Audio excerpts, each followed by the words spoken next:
Let's get into the three parts of the Trinity. First of all, we have Christ-centered leadership. And when I think about leadership, I think that this is one of the most important aspects of leadership, and that it's Christ-centered. We have to take seriously. There's a lot of different leadership books out there, a lot of different leadership ideas, and there's a lot of great ideas there. And so this is meant to complement those ideas, not to contrast or say that they're wrong. But in order for us to be Christian leaders, we need to take seriously that we are Christian leaders. And if we're Christian leaders, that means that we need to be Christ-centered leaders. After all, Christian means to be Christ-like or to be Christ followers. It's interesting, in the book of Acts, we get this. This is a nickname that the people of Antioch say, those Jewish Gentile people that are meeting in the synagogue that we've always called Jews or proselytes, that's what we've always called them. There's something so different about them that we're going to name them Christians. And one of the questions I want us to ask ourselves when it comes to our leadership is, does our leadership in the church look distinct enough that people outside of our community, not insiders, because we all know what we're supposed to say, but do outsiders look in at our leadership style and principles and say, that's Christian leadership, that is distinct, that is Christ-centered? Are we leading in such a way that people outside of our community recognize our distinctiveness?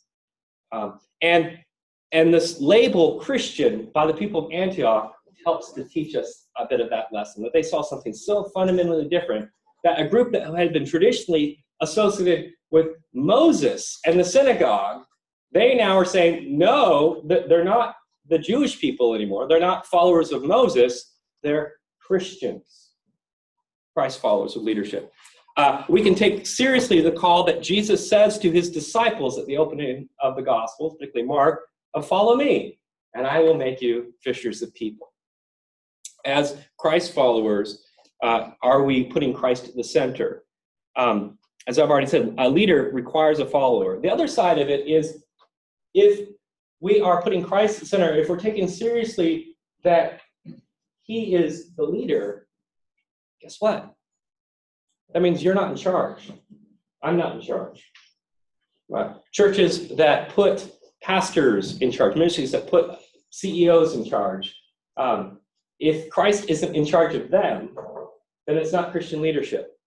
Fundamentally, to Christian leadership is taking seriously the claim that Jesus is Lord. We say often, Lord Jesus Christ. We even see, like in the opening of Paul's letters, he calls himself a servant of the Lord. But how seriously do we take this title? Lord, or Kyrios, that literally means master. Servant is literally a slave. That means when we proclaim that Jesus is Lord, we're saying he owns us. He has total control of our lives. As Christian leaders, we need to make sure that Christ has total control of our leadership, that we are following him, and that the choices we make are choices that he wants us to make, not choices that we think are important for ourselves or us. And it's hard, particularly as you have people begin to follow you, it can be difficult to distinguish between people following you and your great ideas and following Christ and pointing people to Christ. This gets connected to, if we're Christ-centered, and we think about Christ as a servant, Lord, that Christ is really in charge, we can also think about this in terms of our duty to be humble followers of Christ, right? There's a humility that comes. We don't tend to talk so much about the humility that's required of a Christian leader. And it becomes increasingly difficult to be humble when you have people that are always telling you how great your ideas are. Or maybe they don't tell you how great your ideas are. You just know how great your ideas are because you look out in your church and you've got lots of people listening to you. What kind of ego trip do you get on when you have 100 people listening to you? What kind of ego trip? My church, my pastor, we have somewhere between 3,000 and 5,000 people that listen to my pastor or my wife or the other pastoral team on a Sunday morning. Like, no matter what we say, there's ego that gets fed into it. Really? So what you're saying is God gave you the message for these 3,000 people to hear, and they only needed to hear that message on this Sunday. go to a church of 10,000, 20,000. I think this works in a church of 100. Really? My Sunday school class, I have about 50 people in my class. Really, Carl? That lesson, that was God's given lesson for them. Hello? Humility is key for leadership, and it becomes increasingly difficult to not be humble with the more people we have following us. But one of the keys to that humility is also remembering that leadership ultimately lies with following Christ and asking ourselves back to the classic phrase of what would Jesus do? How would Jesus lead? What does Jesus have for us to do in this community? Connected with this well as being Christ-centered is the body of Christ. That if we're Christ-centered, that means our community is Christ-centered, that we are part of the larger body. If we begin to lead and we begin to see growth in our ministry, it's tempting to say, look, this is amazing. Look how much I'm contributing and growing to the body of Christ, right? It's hard to argue numbers. But back to this idea, if Christ is leader, we can clearly say that if I'm following Christ, I'm contributing to Christ, who's the head of the body, and therefore the body is growing because of my efforts. But when we take over leadership, we may be growing the body of Christ, but we may not be growing the body the way that we think. We may actually be growing a tumor. And we may look and say, look at all these successful, connected people into the body of Christ. See how they're growing, how they're healthy. We're seeing explosive growth. But if we're the leader of that movement, we're not growing the body. We're not making it stronger. We've created something that needs to be dealt with, treated. And I think that particularly in today's age of numbers and growth, if we forget that Christ is the leader, I think we have a serious warning for ourselves of whether we are growing a healthy body of Christ or whether we're growing a tumor within the body of Christ. The other side with the body of Christ is that part of leadership nowadays is talking about networking. When you guys read The Starfish and the Spider, you're going to hear a lot about networking and the importance of networking and things like the importance of social media, that it's not just about meeting more people, it's thinking about interconnectedness.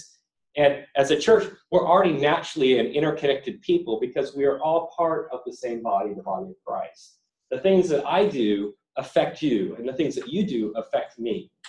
It's hard to see maybe because we're in different communities, different churches, but when you're in a small group, when you're in a Sunday school, when you're at church, you can see how leaders act affects the community, or how the community acts affects the leaders, that there's an interconnectedness that happens with that. And so taking seriously this idea of the body of Christ. It's also important that when we think about the body of Christ and Christ-centered leadership, that as Paul uses the metaphor, I love the 1 Corinthians one because he talks about the inglorious parts, the embarrassing parts, the private parts is really what he's talking about.